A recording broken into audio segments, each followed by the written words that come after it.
Good afternoon. Welcome everyone to this Thursday afternoon session. Yeah, we've got sessions going on all over the place, people. I will be just doing drop-in sessions throughout the summer. And then obviously once the league kicks in and the season kicks in, we'll have some regular slots going on and we'll have some post-match interviews and everything else. So, yeah, but I am pleased to welcome and grab this very busy man, ARRON Talks Arsenal. His link is pinned, so please make sure you sub to him. It's pinned in now. Yeah, it's damp out, it's miserable out, bit like our football club at the moment. So ARRON, how you doing, brother? Listen, let me just steal that away from you.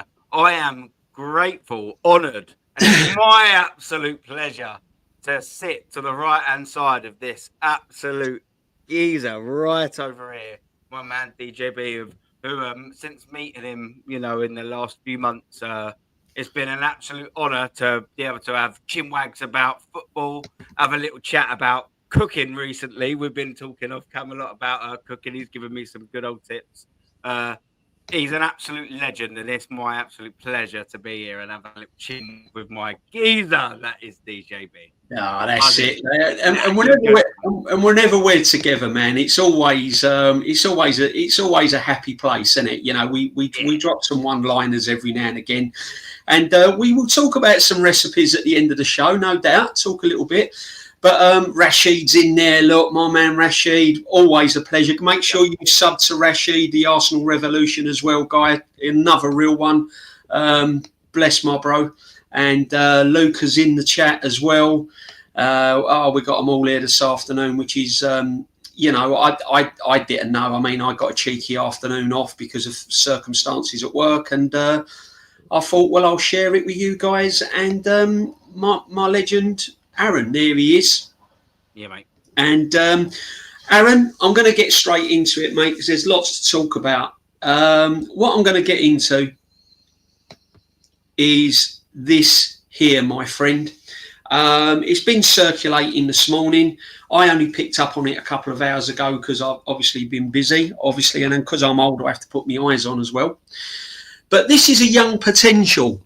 Arsenal are very close to signing £38 million playmaker as a key shock team transfer revealed. Arsenal are reportedly very close to the agreement with a Genk. I've said it, guys. Genk, not Barcelona, not Real Madrid. Genk.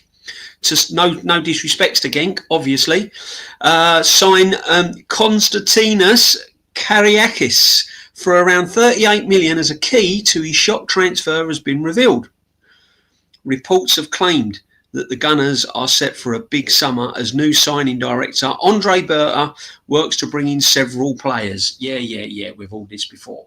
Right, before I get ARRON's views, this is my view on this one. I'm all for potential young starlets coming to the football club. In my years of supporting the football club, I've seen many potentials come to the football club and have worked out quite good. In fact, some of them have worked out very good. However, when those potentials came to the football club, they were coming to players that had won things. They'd come into an established team that had been to finals, that has tasted success. This young man will be coming to a team where the only player for Arsenal, obviously Declan Rice won a European Cup at West Ham, but this young player, the only player that's tasted success at this current Arteta squad is Saka, and he was on the bench in the FA Cup final. So, my point of what I'm trying to make is, guys, £38 million on a playmaker, when we already have a playmaker at left back, by the way, in Miles Lewis-Skelly. So why do we need to spend £38 million? Surely that £38 million will be best to go and spend it or have as a tool to barter if we get in bidding wars later down the line for Gorkarez and people like this. Surely we need to spend £38 million in better areas, guys. I don't understand it, but I do understand it because it's Arsenal Football Club. Yeah? An Arsenal Football Club, this is how we work, guys. Yeah? So, ARRON, help me out, bro, because as I said, I'm all for signing potential, but we've already got potential at the club. And at the end of the day, this young man's going to be coming to a club, a group of players that haven't won anything. What's your opinion, brother? Do you know what this we don't know the level of the signing yet, but let's just assume that there is seriousness in it, yeah. And to be fair, I've looked around, and there does seem like there is some sort of severity. How hard that is or not, I don't know. What I will say is the transfer, especially for its value, stinks of a signing you make if you're Manchester City 2 or 3 years ago. And by that, I mean you've got a complete squad. You're winning Premier League titles regularly. You're getting to Champions League finals. You're winning Champions League finals. And you want the new blood to come through. I think that's absolutely fair to say. Arsenal Football Club are nowhere near that. So when I'm looking at a signing like this, who, by the way, plays in the exact same position as Ethan Nwaneri, who probably in other countries would you consider a wonder kid, Max Dowman, who, all right, only be at 15, knocking on the doors of 16, whatever. I'm amazed that Arsenal are linked with this kind of player. And I'd be even more dumbfounded if Arsenal actually went to sign this player, because I actually think it kills the extremely excellent talent we've got coming through. Now, we've seen at Arsenal Football Club, and it's relative to any football club, yeah? Wonder kids come and wonder kids go. Most of them don't make it. Most of the wonder kids just genuinely don't. But at Arsenal Football Club, we've got Ethan Nwaneri now, who's had a somewhat of a breakthrough season. He could have played more minutes, but that's our manager. And I'll get back to that in a very, very, very short few. We've also got this Max Dowman lad coming through. Not only would this signing completely and possibly kill them signings, let's just say, for argument's sake, we did then sign this player. And what about if Ethan Nwaneri and Max Dowman took over him? All of a sudden, then you've also wasted £38 million. Gamble. So for me, it'd be sort of different if he was a striker, yeah, and if he was a young striker, 38, and you sit there and think, okay, as long as it doesn't affect the first team striker that we're going to sign this season, I'm all for it. But if we've got talent of equal rate and in numerous numbers coming through, I don't know why we'd be spending 38 million. Now, if Arsenal said to me they've got 500 million pounds to spend this summer, I'm going, yeah, all right, go get him. Facts. But we all know that we haven't got that. Now, that portion of that transfer fee then is relative to the signings and the amount of money that we need to spend. And for me, signing a number 10 for 38 million pounds, considering we've got Ethan Nwaneri and a possible Max Dowman, who looks like he's doing absolute bits, and he will do hopefully bits, it's a redundant signing for me. It doesn't matter whether, someone else could sign him. Yes, absolutely not. And he could be one of the best things since sliced bread. Yeah, absolutely. This could happen. However, I just think it's a pointless transfer to make when you've got two players coming in there. And you're absolutely right as well, by the way, in the point when you made DJB. He's coming into a squad not full of winners. And I said to you just briefly offline, look at the Cesc Fabregases and the Robin van Persies. When we say young talent, they came into a squad with Dennis Bergkamp and Thierry Henry and Patrick Vieira and Robert Pires and Sol Campbell and Torre and Ashley Cole and Lauren and Lehman and shall I carry on? They came into a group of not only Premier League champions, by the way, they came into a world-class group of absolutely winners with a manager on the top of his game. 100%. Say about this current squad, because I'll tell you what, everything I just said 25 seconds ago doesn't count in this current Mikel Arteta squad. It doesn't. No, 100%. I mean, listen. If we had credit in the bank, so if we'd have won a Premiership, if we'd have got over the line and won the Champions League, if we'd have won an FA Cup, if we'd have done a domestic cup double, I'm all for and we've already got an established team. I'm all for bringing in young talent and bringing in young potential players to stop the Barcelonas and all that nicking them. You might find a gem. You may well do, but you've got credit in the bank for it to go wrong. But to come into a team that's absolutely 1-0, and we need to strengthen in areas and hit the ground running.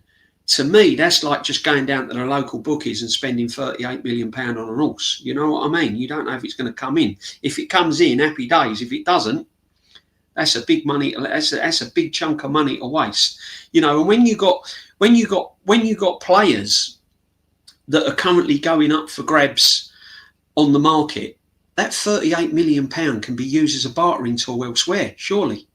So for me, you know, it's a strange one, and it looks like Berta's all over this, and that's another thing that worries me. You know, I want Berta to be going in, and listen, he may well be, and this may be something else he's looking at, bringing in young talent, like he has done in the past. But when he brought in young players at the past at his previous clubs, they'd already won things.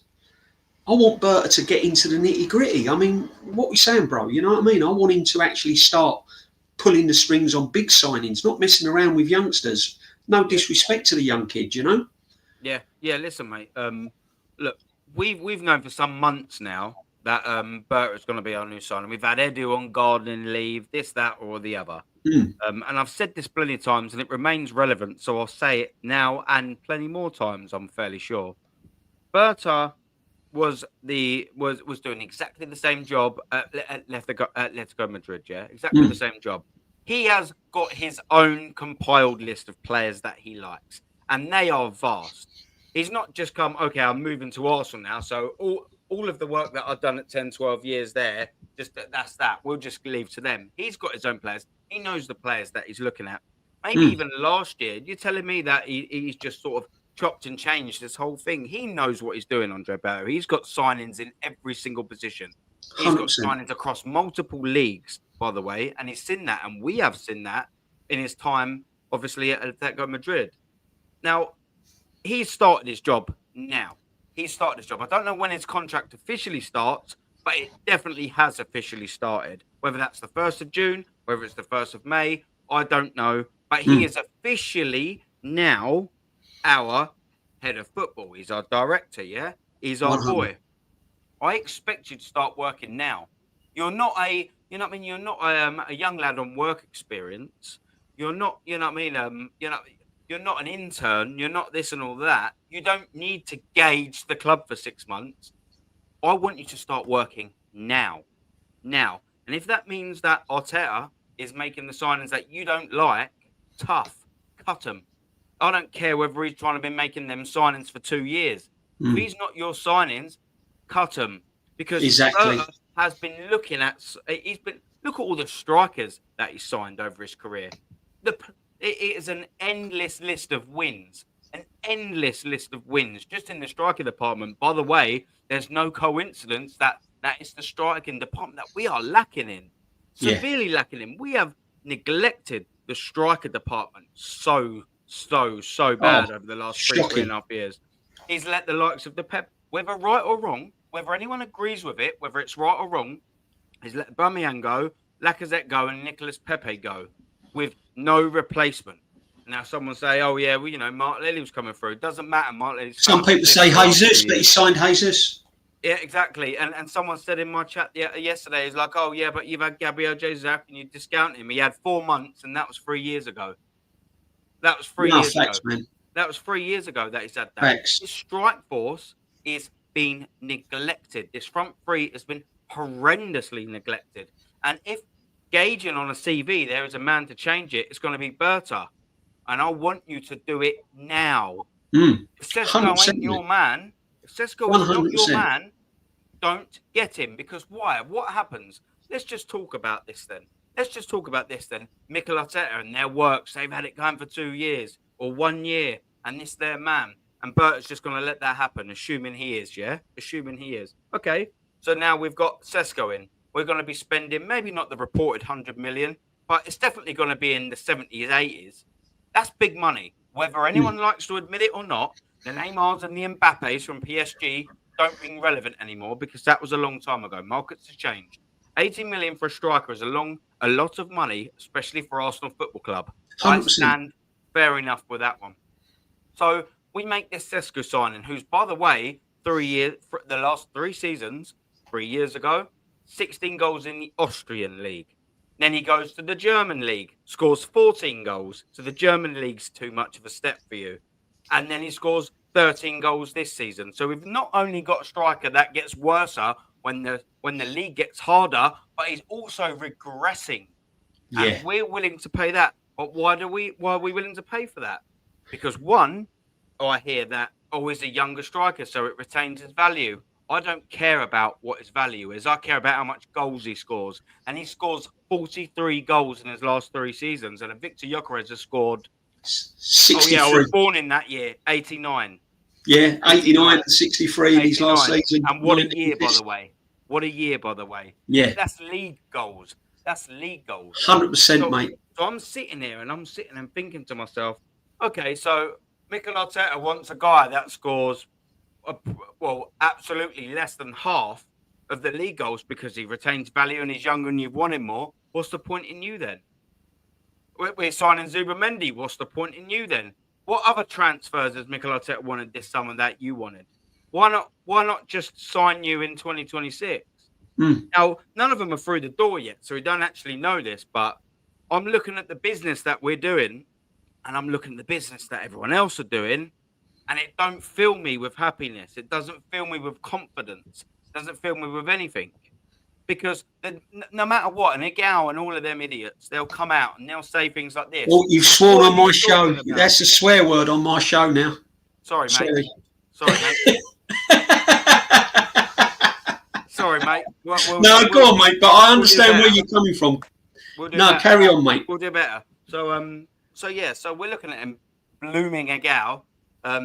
So he'll come out and they'll say, yeah, but it's only the 5th of June. Okay, that's cool. It's the 5th of June.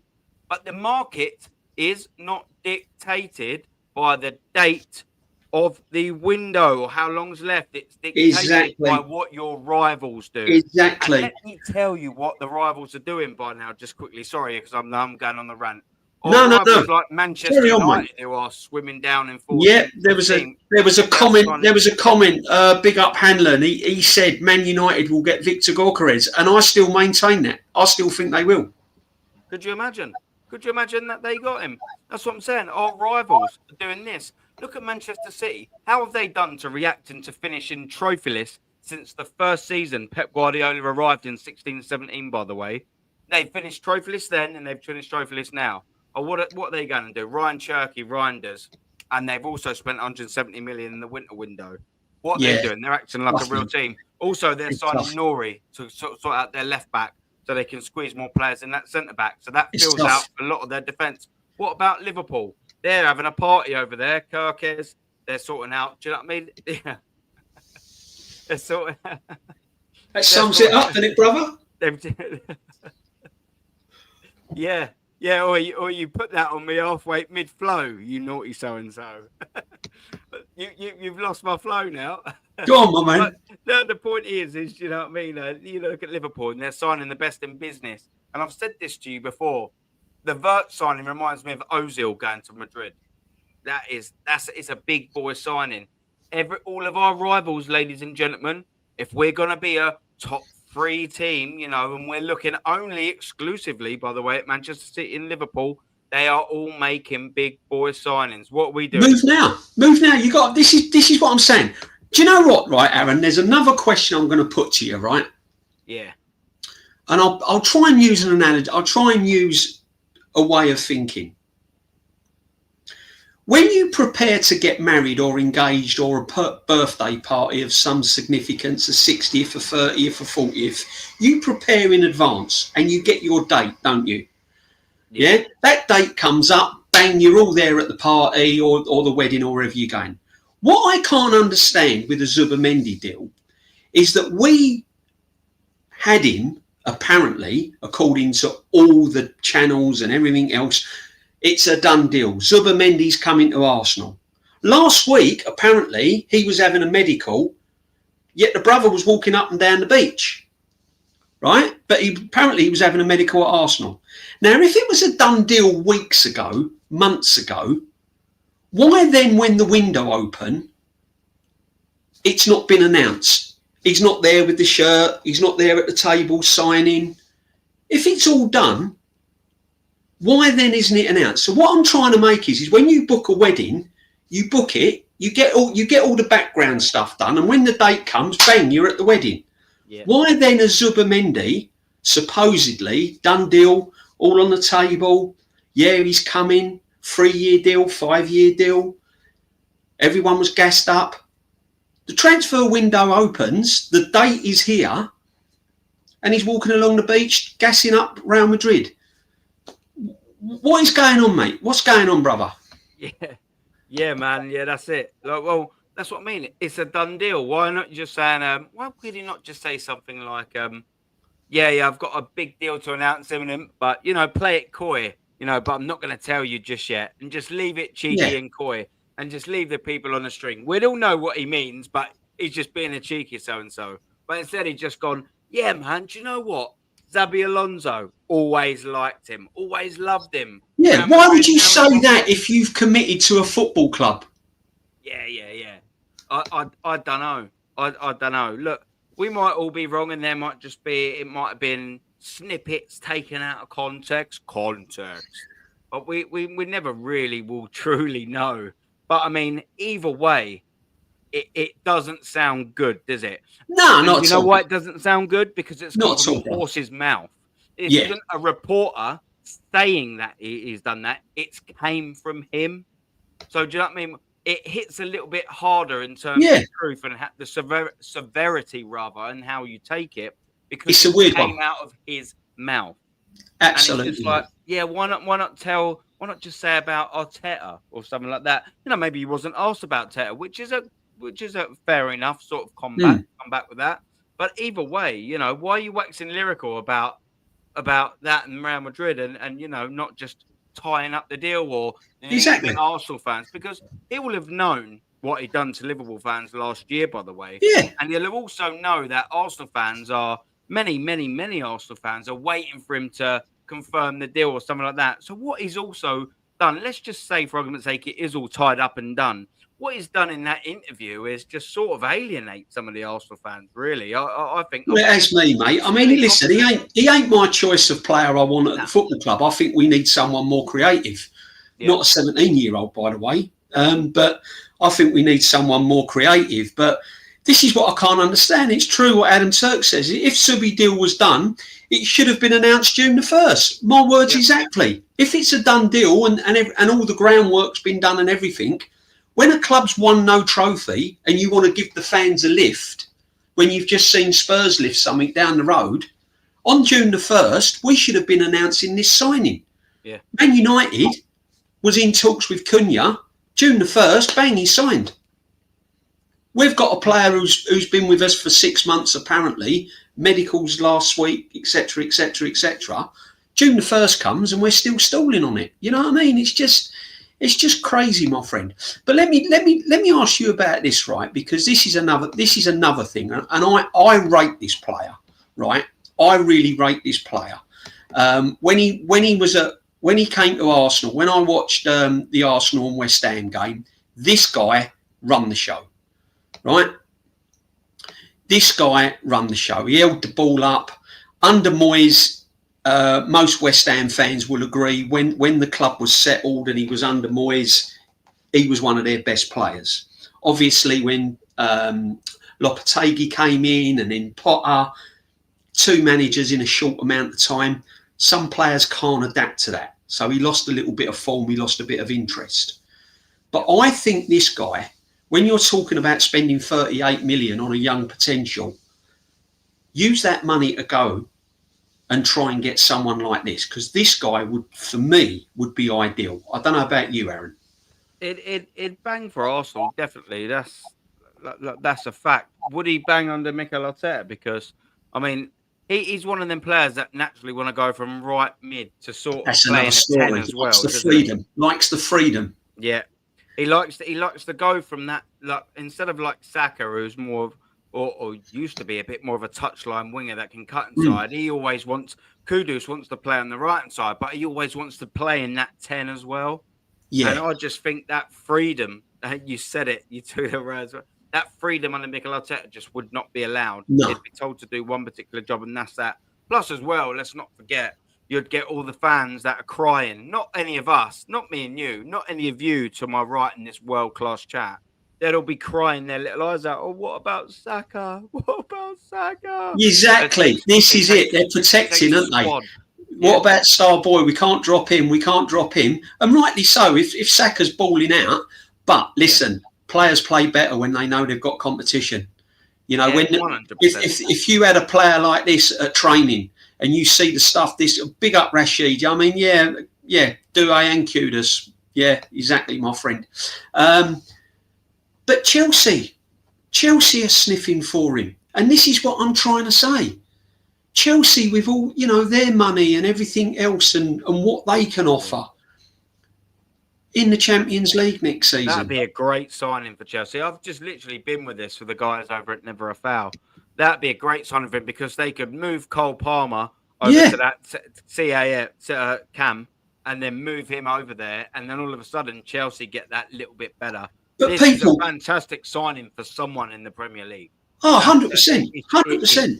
And the thing that annoys me, no, 100%, mate. And the thing that annoys me, you got certain people, whose name I won't mention, saying, "Oh, just everyone calm down," and yet on the next breath, whose name I won't mention, he's turning around and saying, "Oh, you know, clubs are moving, and we need to get it done." So this is what I'm saying is, clubs are not going to worry whether it's the first week of the transfer or the second week of the transfer. If an opportunity comes up and they think that they're going to benefit from it, or they think they're going to strengthen their team, they're coming in. They're coming in. They're going to bite your hands off.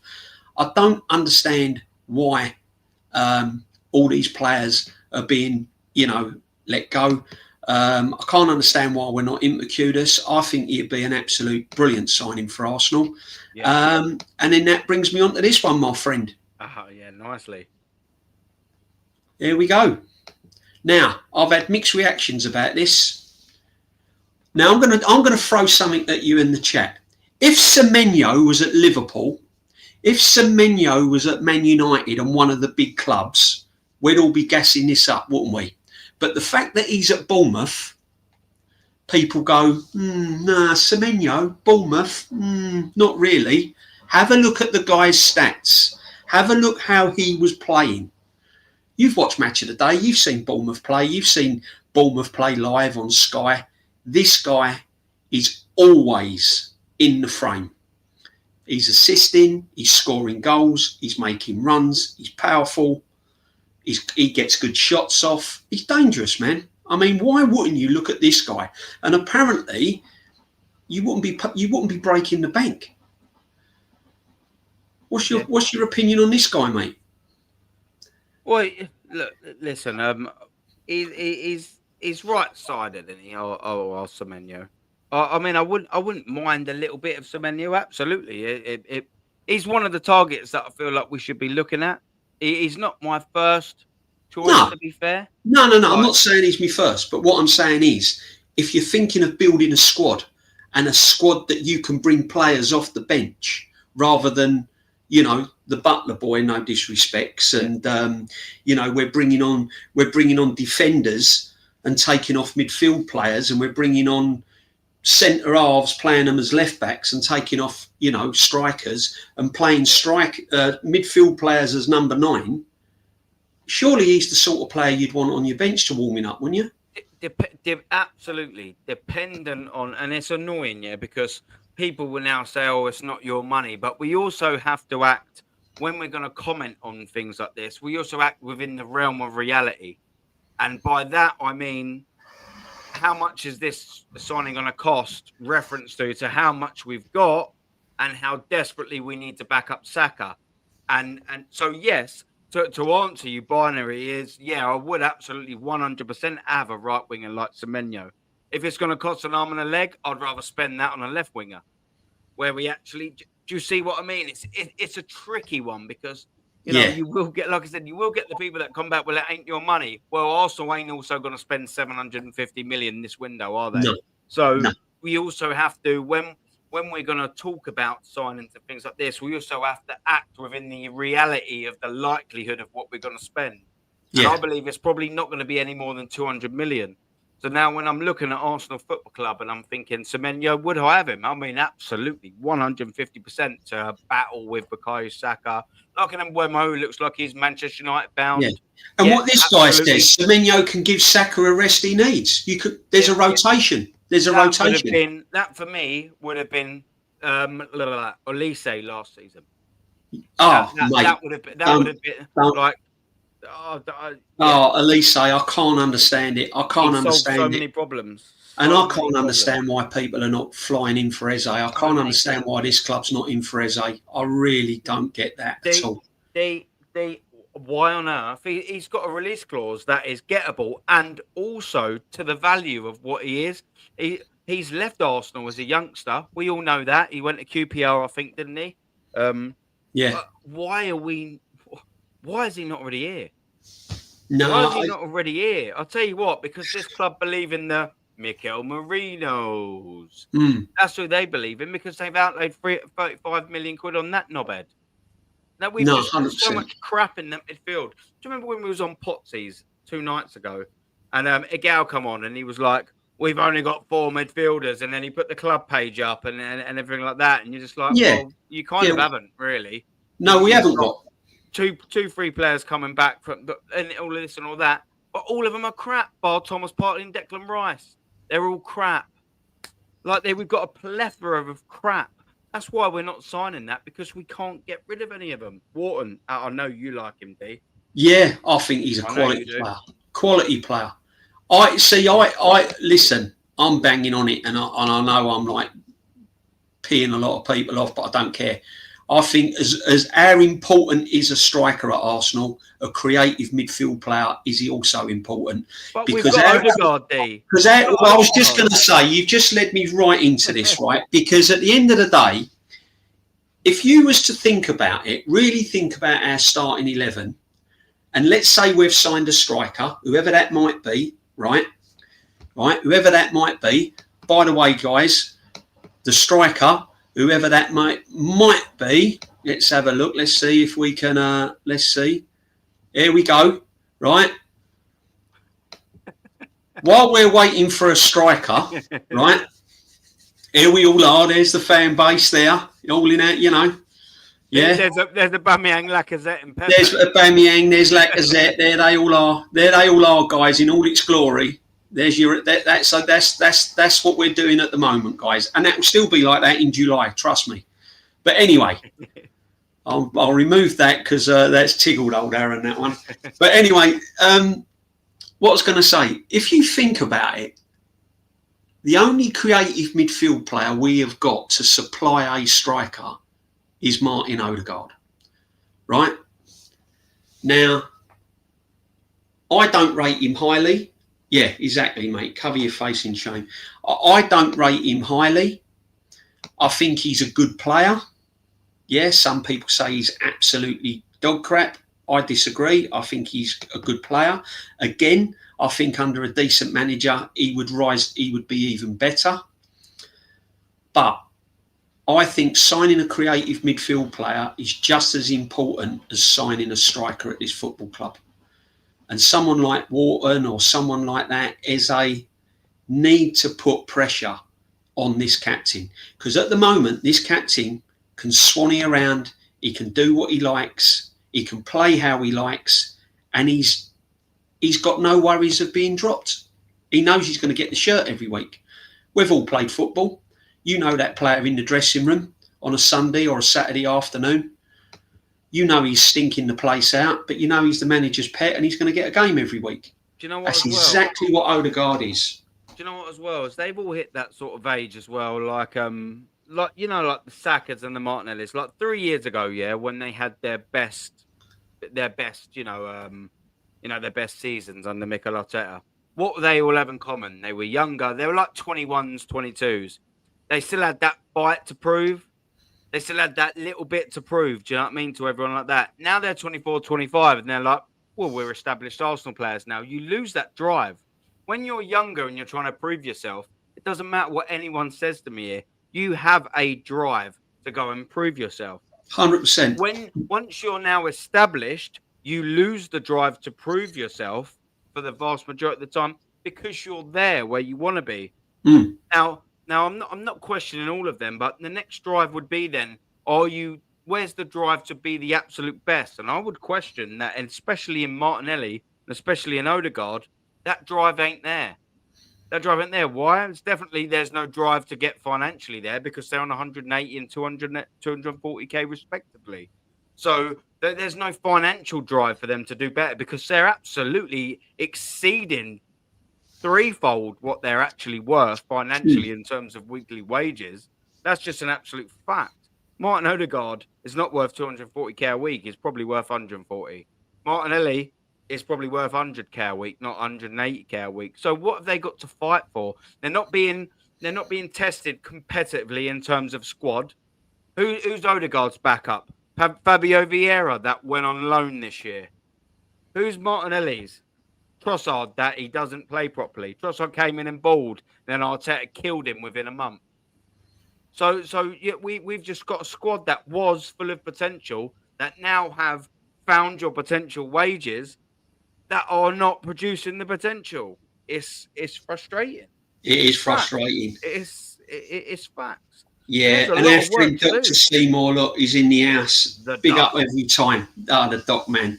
He says, Aaron, do you reckon other players at the club don't like the preferential treatment players like 29 and Pillowfoot have? Or do you think the wages make them look past it? I understand what he's saying there. Do you think that the wages make them look past it? I mean, look, no one likes unrest in any dressing room. And players ain't stupid. You know, they know when players are off form. They know when they're playing with players and they're not quite on it and they're still getting game time. But then this is what this manager's created. There's no competition for places at this football club. 5-6 years in charge, and every player at that football club is guaranteed game time. Whether they stink the place out or not, they're guaranteed play time.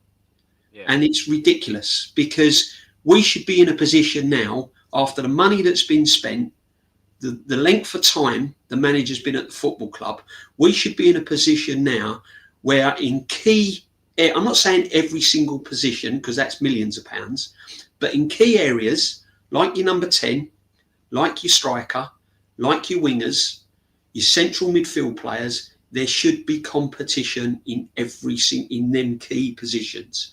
We ain't really got a competition at centre half. Kivior's come in and done a job, but Kivior ain't going to challenge Gabriel and Saliba on a weekly basis. Yeah? You know, and people say about, would you sell Ben White? I would, but not at the moment, because if Timber gets injured, who have we got at right back? Do you know what I think? At the centre backs, you need, like, we've got the first two starting nailed down. I've always thought as like a centre back, you need that one tiny little drop off, and then you can maybe get away with one of the other ones being not so good.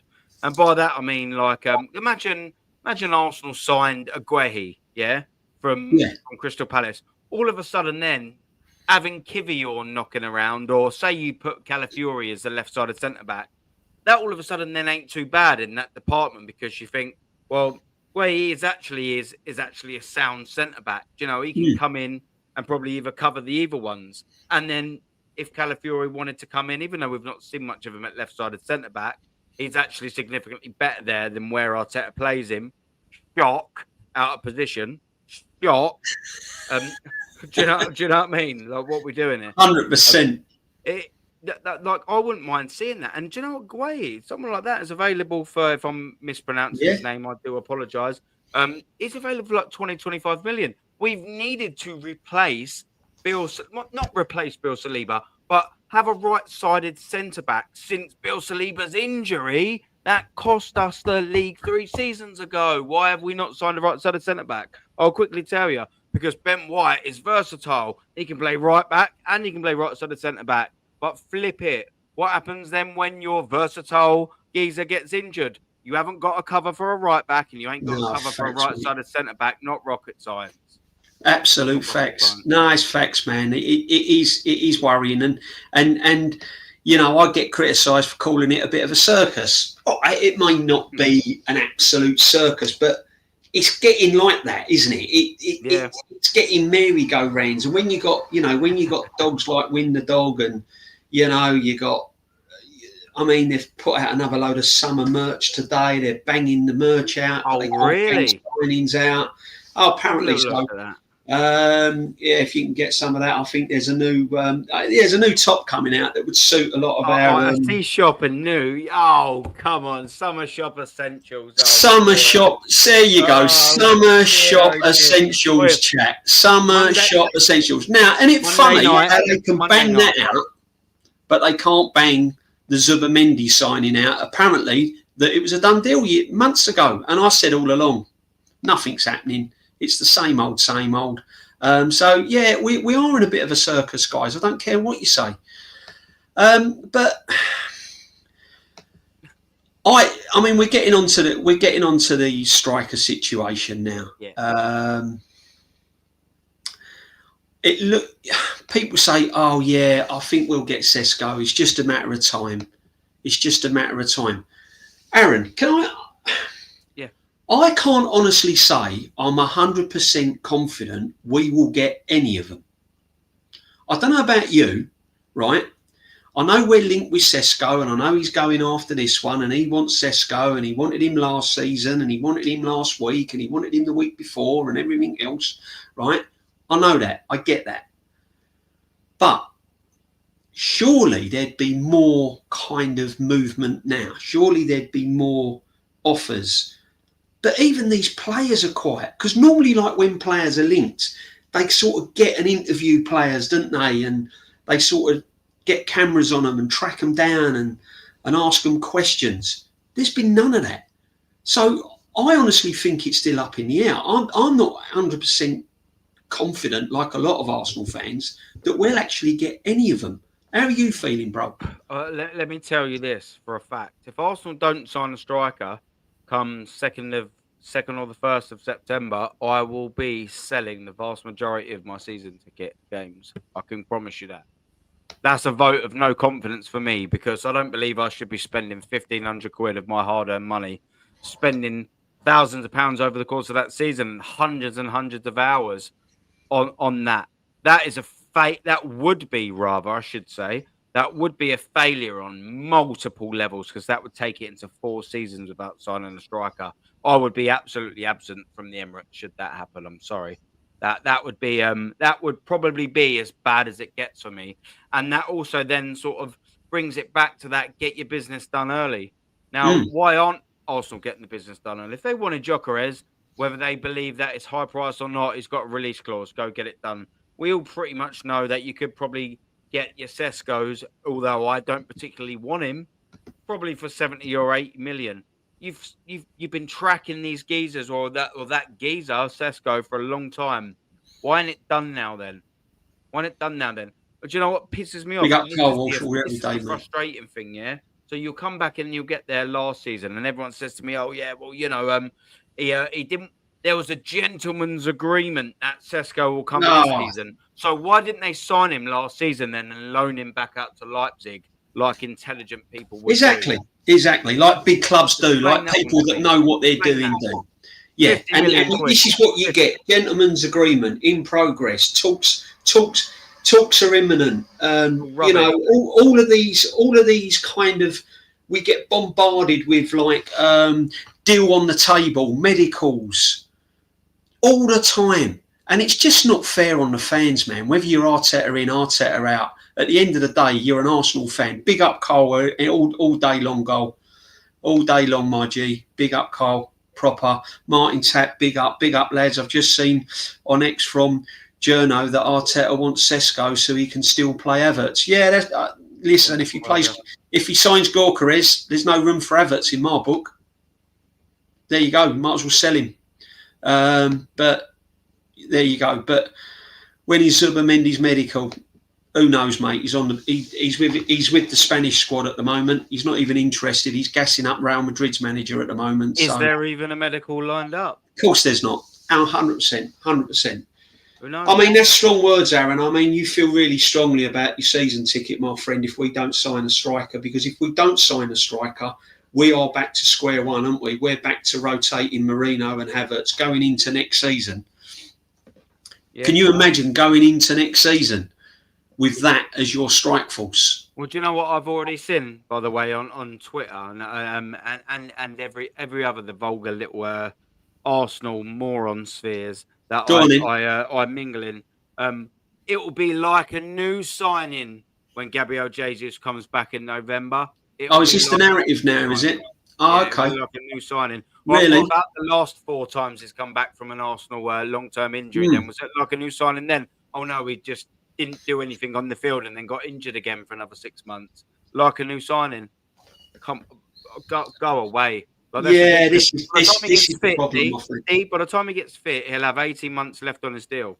Do you know how much he'll still be earning from Arsenal Football Club? Then he's earning 265k a week, which is about 1.1, 1.2 a month. He'll have times that by 18. We're talking about fucking 8. Sorry, didn't mean to swear again. We're talking about 18 million quid left. Why wouldn't you just cancel his deal now? Why wouldn't you just cancel it? Why don't you just sign the contract now? He's not going to be fit for another 6-7 months, D. No, by which time you're spending 9-10 million quid waiting for him to get fit. Why don't you just do that and go, Jonathan David, here's a 10 million signing on fee. Yeah. Oh, incidentally, the same amount of money it cost you to rip up his contract. Yeah, Jonathan David. And all of a sudden, you've got a younger player actually worth something with no injuries. But do Arsenal do deals like this? Nah. And I don't want any comebacks for people that go, oh, well, it's not FIFA, mate. No, but that's not a FIFA signing. That's just called reality. That's called a very shrewd bit of business. That's called a common sense signing. That's called what successful clubs actually do to either turn over a good player, that's a market opportunity, or turn over a profit next season when he doesn't do well. Should he, if or but? What we're doing? Do you know the frustrating thing? Do you know the frustrating thing though is this potential? The word potential, and linked. If I hear that, we're linked with this one, we're linked with that one, because all I'm looking at is Man United going and signing players, finishing 16th. Yeah, Man United. What a lot of these Arsenal fan base mock and disrespect club like Manchester United. One of the biggest clubs in the world of football, and still are, by the way, and will always be bigger than us. Always are signing players. I mean, Embuemo. Again, another potential signing that we could have at least challenged for, at least have a little bit of a, well, actually, we could do with him. How much United offering him? 55 mil? Okay, well, we'll offer 60 mil plus add-ons. At least go and try and turn his head. At least go and try and have a go. But no, Man United looks like they're going to get him. And I don't think he's going to stop there. I wouldn't be surprised if Corcoran ends up at Man United, Aaron. Can you imagine that? Rocking up at the Emirates, Manchester United, and Gorka is slapping one in the top corner. In the meantime, we're running around with Kai Havertz and Sesko on the bench where he's playing a rotational system. Honestly, make it make sense. I can imagine it. And then, do you know who would come off the bench to score the third goal? Chiedo Martin, who we, for some reason, gave to him because he couldn't see or foresee a path in the Arsenal strike force. Well, he couldn't foresee a strike force past Mikel Merino. That's what the young players are thinking of us, and almost tailing back to the young lad that was the Greek young lad. Like all our boys are already here, but they're leaving. Like a lot of them are leaving because they're not playing. Well, Max Dowman. Apparently, Max Dowman is linked with Barcelona. Who's sniffing around Max Dowman? Of course they would be, and would you blame him for going? Why? Because I've made this point very, very, very many times. Odegaard was horrendous last season. He got injured last season, and he was also the most subbed player for Arsenal last season. Why did even Ranieri not get as many minutes then? I've been banging on about it all the time. Any excuses? Yeah, because well, if there's a player that would have got that. He's a bit lazy. He's a bit lazy, and he don't track back and everything else, right? Number 10 shouldn't. That's fine. Then play him to his strengths. Coach him not to track back. Coach him to do like a Salah role be dangerous in the final third, which he is apparently. But one thing you can't do is freeze him out when your captain is dropping stinkers left, right, and centre. Yeah. And the same as Max Dowman. Max Dowman's looking at this, and his parents, the kid's only 15, and his agent, he's looking at this and going, he's playing Skelly out of position at left back. Wanyeri ain't getting a chance. Yeah. Oh, hang on, Barcelona's coming sniffing now. Look at all that. Look at the youngsters they've got. Look at the talent they've got. Look at the opportunities their managers giving all that young team. Why wouldn't you? I mean, this is what I'm trying to say. Arteta discovers people by default. He doesn't actually scout them. Even this youngster that I was linked with, that we was linked with at the start of the stream, that's not Arteta's scouting now. Do you know what I mean? It's crazy. When Arteta's luck runs out, so will his time at Arsenal. Yeah, but what's it? See, I think it's going to take a real drastic start to the season, and I think it's going to take top players wanting to leave the club. Can I ask this? Can I ask this to the chat? So I've already asked this to you. I'm going to ask this to the chat. How many of you are in the building? I think there's 93 of you in the building. World-class 93 of you in the building. Sub and smash the like. Sub to this man and sub. Come on. Don't Arsenal cost fans, Liverpool, any one of you, Arsenal fans. Are you excited for next season? Are you excited for next season? There you go, chat. Right now. Just simple yes or no. Are you excited about next season? Yes right now. Or no. Right now. I'm going to give it now. No, I'm not. Not excited one bit. I'm not excited. I'm not looking forward to the season. We're in the 6th. You know, we've still got 2.5 months to go, and there is not even a single shred. There you go. Look at the dinks. Look at the dinks, man. I'll tell you, dinks. I'm going to get you some Arsenal merch, mate. You carry on. There's some summer specials coming your way if you carry on. Look at the chat. No. I'm not Spurs fan. Fans are like, yeah. Villa fan, no. Look, even the Villa fan's not happy. No.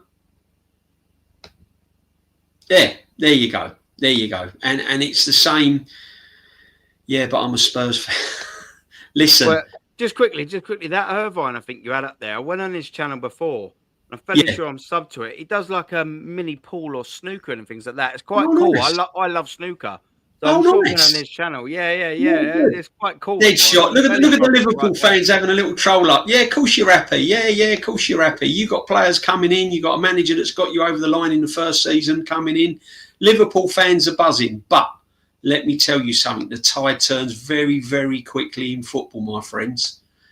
Right? Unfortunately, I can't see the tide turning for my team, but it does turn. It does turn. Exactly. No. There we go. Irvine Harper. Yeah, there he is. I thought so. I thought I recognised. Go on, Irvine. There he is, my friend. Look at all the nose. No, it's crazy, man. It's crazy. And I just think whatever we do now, I think I said it. I every now and again I'll put out a recording, a little clip and stuff like that on my way out or gym or whatever.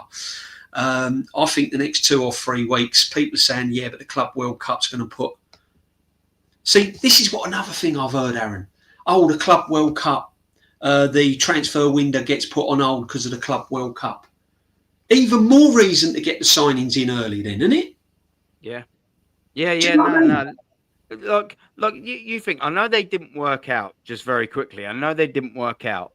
But when Gabriel Jesus and Zinchenko, we signed them very, very early in the window. And to be fair to them, in the first few months of the league, they actually started very, very, very well along with Arsenal. Yeah. And then look at all the other players. The vast majority of them we sign in late and they haven't turned up. That may not be the best analogy that you can go down with, but it's the best Arsenal analogy that I can think of. Why would you not want to sign players early and get them in the door, get them onto the Tour of Asia I think we're going to this year, get them to know their teammates, get them, do you know what I mean? Get them in there. Why would you want to sign players and just go, all right, well, we start with X, Y, Z in the first 3 games of the league this season. These are the new lads. You've got no chemistry, no formal play with them. Hopefully it works. There you go. Bon voyage. But do you know what? Actually, to say that before I quickly nip to the toilet, if we sign a striker, and many people said it, and I've thought this from the start anyway, so I'll keep it as my own idea.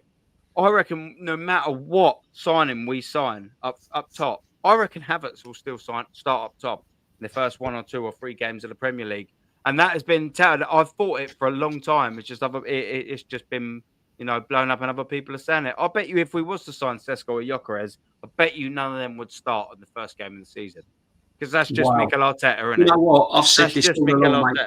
I've said this all along, and my biggest worry, guys, is no matter who we sign, he will try and accommodate Havertz. This guy costs £65 million. He rates him highly. He thinks he's versatile. He's played him as a striker. He's scored goals, not what we like, not as many as we want, but he has scored. And this guy will try everything possible to get him in the team. He's just coming back from injury. Is he going to be the same player next season? I don't think he is. And, it's like the Sesko. If we do get Sesko in, is he going to be the player to get us over the line? Is Sesko going to be the player that's going to get us what we need? I don't think he is. But when you think about it, in all fairness, there's not many strikers out there. And this is what I'm trying to say. You haven't got an abundance of strikers out there. So go and get the best that's available. And at the moment, statistically, with the goals he scored and the assists, Gyökeres is the best option at the moment. So what you should be doing is pulling up every single tree, exploring every single avenue to go and get that player that you need at that football club, because he's the best at the moment. Sesko is a project. He's a maybe. He's a player that may come good. But I don't see Sesko getting us to where we want to be. And it's true. I say it all the time. 29, Havertz, whatever you want to call him, he will, without a doubt, play a lot of games next season. Just heard said that Saka apparently got second best player in the Premier League. Do we agree? Listen, I've got all the time in the world for Saka. I think Saka's a great player. I really do. Has he reached the level? Should he reach another level? I think he's got another gear to go up, personally, that would put him in that bracket as world class. I don't think he's there yet. I think under this manager, he's just going to level out. I don't think he's going to improve much more than what he is now. I think if he hadn't been injured, he'd have been the second best player. I don't quite agree with that at the moment, though, to be honest with you. Newcastle and Chelsea will be teams to watch next season. Spurs, if they get a competent manager, they will cause problems. Going to be a very competitive league. Mr. Batereed, honestly, I agree with you. I totally agree with you, and I'm sure my man here agrees with that. Yeah. Newcastle and Chelsea are going to be strong. The Premiership is going to be strong next season. No disrespect to Ipswich, Leicester and Southampton, but they were pretty bad, weren't they? Luckily enough for Spurs, West Ham and Man United, they were. Otherwise, one of those teams would have gone down this season. But when you've got Leeds United, massive team, huge fan base, always a tough place to go, Ellen Road, they're going to be strong. Sunderland as well, they're going to be strong. Yeah. Burnley, especially. Away. Burnley, all of them 3 teams away, D. Yeah, them 3 teams away. Burnley's going to be strong. Yeah. They've got an established team now, Burnley. They're not the same Burnley that was in the Premier League when they got relegated. It's going to be tough. It's going to be a real tough league next season. And then you've got teams like Newcastle. You've still got Tonali there. You've still got Joel Linton there. You've still got Bruno there. Isak, who, by the way, he is the out-and-out forward I would absolutely love above Gyökeres and Sesko. He should have been the one we signed years ago. But what did we do? We gave Eddie Nketiah £100,000 a week, and we gave him the 14 shirt. So Isak went to Newcastle. But yeah, what do you think, Aaron? I think it's going to be massive next season, the league. I think it's going to be a lot tougher than what it was this season. We winged it this season, didn't we? Didn't we wing it? Come on. finishing second. We didn't act serious. Like we look. We still didn't do enough to win the league last season. We finished 2 points behind Manchester City, and it was close. It was by far our best representation of maybe we could be a real club here. Mm. And then how did we follow that up? We followed it up with a disgrace, an embarrassment, a shambolic, disgusting, pathetic, embarrassing for the second time transfer window. That proved to me that Arsenal Football Club are not a football club. That to be feared, that serious. Do you know why? Because we'd have signed Gyökeres at least minimum instead of Calafiori and Mikel Merino. But people wanted to say, "Oh yeah, well we need to balance the books because of the season before. When we signed Declan Rice for 100 million and then Kai Havertz." Well, what do you reckon is going to happen to this football club next season then if Arsenal spend 150, 180 million on, say, the likes of Mikel Arteta signings, by the way, a Sesko, and then a Zubimendi, and then a Williams? What do you reckon is going to happen to Arsenal next season? If all of them belly flop, what's going to happen? They're going to go, nah. We ain't giving you no more money. What, after spending 80 million on Sesko, do you reckon we're going to give you 150 million to sign Isak, do you? Nope. We waited 3.5 years to give you your striker. You've gone and signed Sesko. Deal with him. Who pays for that price, by the way? You do, I do, they do. We do, the fan. We're the fans. Exactly. We're the ones that paid the price, ultimately. Because they don't care. Oh, we'll just... Mikel Arteta's, next season, don't you worry. Last season, he said on the last day of the season, he was like, yeah, second ain't no good.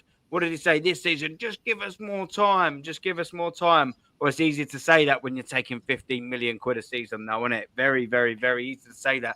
Very easy to say that if you've got a squad of 25 or on average, you're probably taking about 80 grand a season. Very easy to say that.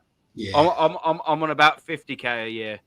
No, not so hard, is it? When most of that goes to mortgage, car, missus, bills, kids. Like, not so easy for me. Season ticket, insurance, left, right, and centre. Not so easy for that, is it? No, it's crazy, man. It's crazy. And this is what I'm saying is whoever we sign, this manager, and, look, hate him. I want him gone. But what he has got to do next season, he's got to start taking more accountability, hasn't he? When things go wrong, he's got to stop making these excuses. He's got to start looking at himself and going, how can I change things? Where did I go wrong? And no matter who we sign, Aaron, right? No matter who we sign, is Mikel Arteta seriously capable of going, do you know what? I need to change it. I need to change it up. I need to change it. I need to change the tactics. I need to move a few players around. I need to try something different. Or do you think next season we're going to see the same style of football and playing this same way as we have this season? What do you reckon, my friend? Yeah, I think it's going to be. I think it's going to be copy and paste. We've seen that Mikel Arteta has had a plethora of opportunities in almost nothing games to sort of change stuff, and we will always come back to that. We won 7-1 against PSV away, rather. And then, we had that game where we were so far ahead, he didn't make no changes. And then even at half time, we were 9-3 ahead on aggregate. And he still didn't change anything, What do I think that we're going to do? I reckon Mikel Arteta is set in stone. He's got his way of playing. And unfortunately, Arsenal Football Club and their wonderful fans, just like there are on this football chat, I think we're going to die on that sword. I really, really, really do. Yeah, just like I do. I do. And I don't want it all to be doom and gloom. I want to be positive. I really do want to be positive. I've renewed my season ticket. I enjoy going. I get the vibe. That's a painful price, wasn't it? Yeah, I want to go and stuff, and I want to be there, and I want to join in, but I just need a trophy. I need to look at exciting football. I want exciting football again, though, Aaron. I want to see really good, exciting football. I don't, part of me is thinking, I'll take the Carabao Cup. I'll take another quarter-final, semi-final of the Champions League. I'll take an FA Cup. I'll take a domestic double. If I'm seeing exciting football and goals going in, players playing to their potential, 7, 8 out of 10 every week, I'm all for that. But what I'm seeing at the moment is a lot of players 5, 6, 4 out of 10. Manager set in his ways, ball going sideways, ball going backwards, game being slowed down. And I looked at PSG, man, in that final, and I'm thinking, whoa, that's one of the best games I've seen this season, the way they've played. Very good. And I'm thinking to myself, why ain't we doing that? Why ain't we doing it, ARRON? Manager. Like, he doesn't learn. Do you know what? And I've said this, there's many different scenarios and examples that you can come to. He either doesn't learn or he takes him too long to learn. He's been at this football club for 5.5 years. That is a very, very, very worrying statistic. It is, worrying notion or a worrying thought. It is. I reckon it's right. That's worrying. It is, mate. And listen. If I understand how people back the manager because of so-called where we came from, where he took us from. I mean, he took us from 5th from bottom. He took us from, financial ruin. He took us from all these dark places. He didn't actually. He took us from a pretty comfortable, where we were. We had a Aubameyang and people like that. We had a better team in the Europa League than we have in the Champions League. Yeah, we signed better players while we were in the Europa League. We signed better players. We signed better players when we were in the Europa League than we did in the Champions League. And that's a fact. And he hasn't replaced them. And now what we're doing, we're chasing shadows. We're chasing potentials. Sesko's, Gorkarez's, but nothing is finalised. And yet I'm being told to be patient. Oh, he's coming. Don't worry. He's coming. He's coming. What evidence? How do you know he's coming? Give me the evidence. Give me the reason why a young up-and-coming forward would want to come to Arsenal Football Club when they've not won anything, when they've bottled every semi-final they've been in, when they've bottled quarterfinals, when they've played against 10 men in the FA Cup and gone out against a poor team. Give me the evidence why a young up-and-coming forward like Sesko would not want to explore different avenues and other teams. Because I'm sure I would, mate. I'm sure I would. Well, listen, like what Castro says, I back my club. He's talking a load of gastro. I think he's got gastrolitis or whatever the fucking thing is because he's talking at his rectum. Yeah, well, exactly. He supports his club. Okay, look, if you're going to support your club and you're happy to support mediocrity and you're happy to support no trophies and you're happy to support being runners-up and you're happy to be a banter club and you're happy to, let Liverpool pull the rug from under your feet and you're happy to see Man United signing players left, right and centre when they've had the worst season I've ever mentioned. If you're happy doing that, then fine. Good luck to you. Yeah. Good luck to you. If you're happy with Mick and Arteta's farts as success, then, do you know what I mean? All well and good to you. If you're happy. But then look at yourself and go, am I actually an Arsenal fan or am I an Arteta fan? And if you can't distinguish between the two, then really, there you go. I'm an Arsenal fan. I don't care what manager's in charge. I don't care what manager's in charge. I want the best for my football club. But big up to you guys. Big up to you anyway. Listen, I've got no problems with Arteta. I've got no problem with fans that back the manager. But come in and give me actual facts, the reasons why. And I don't want to hear about the past. Oh, and he won an FA Cup. Yeah. Come in and just give me some hard-earned facts of what he's doing. He won't. What he'll say is because he's an absolute helmet. What he'll say is, but he's taken us from 8th to 2nd. He's taken us from where he led us, by the way. That's the funny thing about that. He led us to 8th twice. Yeah. And they'll say he's taken us from 8th to 5th. He led us to 8th. He took us to 8th. Yeah. dear. And what they don't remember is when we was trying to get into the Champions League, and we went to the Tottenham Hotspur Stadium and lost 3-1, and then we had another opportunity at St James's Park at Newcastle, and we lost that one as well, and we ended up getting 5th or 6th and not qualifying. Guess what? He was the manager then as well. Yeah.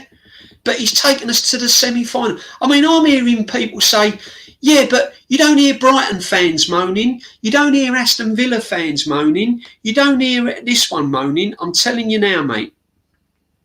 They do moan. They do moan. They are negative. And the reason why is because even for them clubs, they still want the best for their club. And if they even Brighton, if they think that their manager is not good enough for their football club, then they will point out facts and do exactly what we're doing. It doesn't matter what football club you follow. If you're not happy with something and you're not happy with the way it's going, then you'll argue with it. Listen, I just think his sell-by date is up. I think he's done all what he can. He's done some good things. But I just think there's a time in everyone's life where you just hold your hands up and go, enough's enough. Enough's enough. And time to walk away. But there were some comments. Will we be wearing a Lee Gunner what phase is he in t-shirt? You bet. I'll tell you what, if the captain gets his merch out, mate, I will be interested. How about you, Aaron? But you know what I mean? We got some summer merch, haven't we, guys? We've got some summer merch now that they're pumping out. And I know it's holiday time. I bet you I know who's going to be buying all that summer merch is Gastro. He's going to be farting all his way to the armory, isn't he? Do you know what I mean? Gastro, man. Can't wait to get to that Gastro armory. Yeah. It's going to be Donald Trump in all the way there, isn't he? Next season, will you sack him? No, he wouldn't. His Mikel Arteta takes. He wouldn't because he's frightened of change. He's frightened of change. And this is... I bet his missus cheats on him as well. Do you know what I mean? And he knows it. He's just frightened to let her go. No, man. But do you know what? Do you know what, right? This is the problem, right? A lot of the problem, how I see it, is that they're frightened of change. They've got used to being in this position now with Arteta. They've got used to, you know, all the PR, all the sort of things that surround this football manager, and they're frightened of change. If he did walk away, and eventually he will, he's going to go, and Arsenal Football Club will still be here. No one is bigger than the football club. Alex Ferguson weren't bigger than Man United. Klopp weren't bigger than Liverpool. You know, I'll go back to all these great managers and beyond. No one's bigger than the football club. The football club will always be around no matter what manager's there. And he will eventually move on. And he ain't going to give two monkeys about Castros of the world. Yeah. Well, I mean, we essentially don't. We only care about him for the last 2 minutes, and then he'll just be forgotten like the rest of them. Exactly. He ain't going to give a damn. And listen, sometimes you've got to have change, guys. You've got to have change. He's an older head, he says, as well, apparently, which is even more of a shame that you've got the experience of seeing this is excellent the captains at the football club, excellent managers at this football club, but you accept this. More shame on people like you. Do you know what? I find that more frustrating than anything, Aaron, because when you've got fans of my age that have seen brilliant times at this football club, and I'm going back to, you know, the double winning teams, I'm going back to, there's been some dark days, there've been some dark times, but there's been some fantastic times. When you've seen all the success that we've had at this football club, you know, the Cup Winners' Cup final. And yet there's this manager now not really playing the levels of football on a consistent basis that I saw under Wenger and people like that. And yet they think he's great. Yeah, no problem.